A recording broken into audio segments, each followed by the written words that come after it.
This video is going to be discussing how to change the privacy settings of your MCPSVA Schoology account to make sure that only the people that you want can access your profile.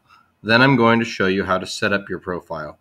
It's a good idea to change the privacy settings before you add information to your profile to make sure that the information is only accessible to those you prefer. To change my own privacy settings, I'm going to click on my name. And I'm going to go down to Settings, the third option there. I'm going to go to Privacy Settings.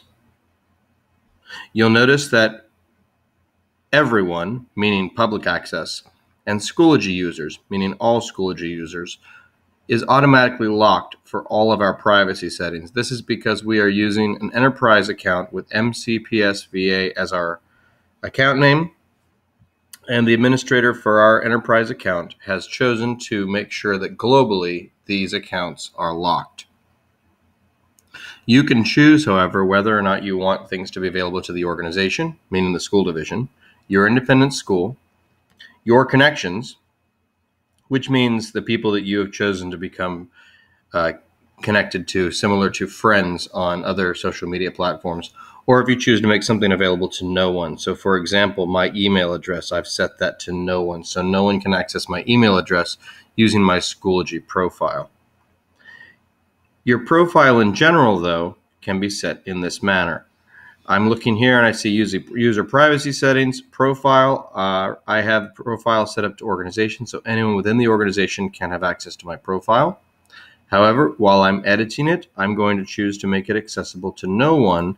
That way, if I make a mistake or I make an error, no one can really kind of see that, and then I can decide when I'm finished whether or not I want different elements of my profile available to the general public. So I'm going to go down and I'm going to click Save Changes to make sure that my changes are saved.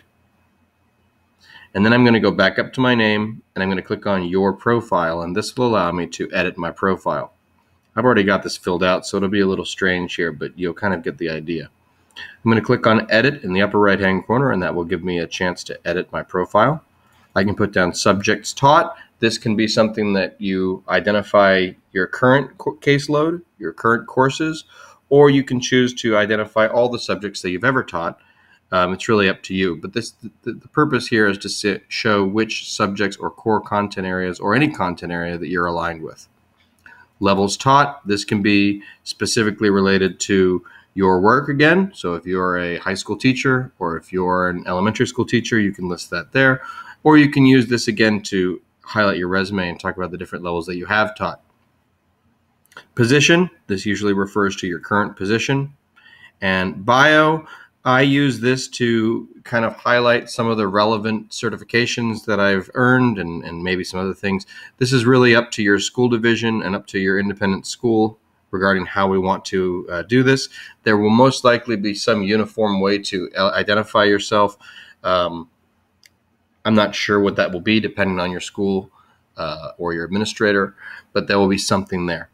Gender, of course, and then birth date. You can choose to eliminate that. The birth date does not have to be public, and we'll look at more about that later.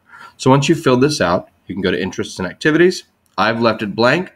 You're welcome to put some things in there if you'd like. This is specifically helpful if you sponsor a club or an organization, or you'd like to align yourself to a specific group of people.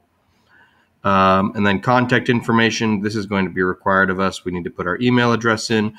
The email should be pre-populated for you. You need to put in your contact phone number. That can be your school number, or it can be your classroom or office number. And then the website is going to be the school website, unless you have other websites you use. Specifically, if you've got content sites that are outside of the MCPSVA system and you'd like it to be associated with your profile. Once you've identified these three elements of your profile, you'll click Save Changes.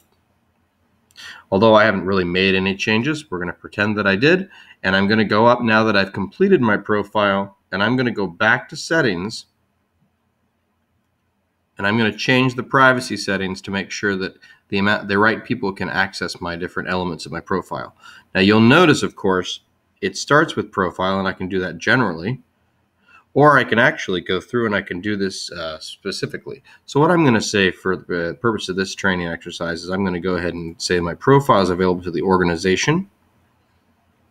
I'd like my updates available to the school. Media albums, which you'll learn more about later. Groups, I'd like that to be available to the organization. Courses, to the school. Badges, if I earn any badges, that's not really necessary. I'm not really going to make that available. Email address, again, is available to no one.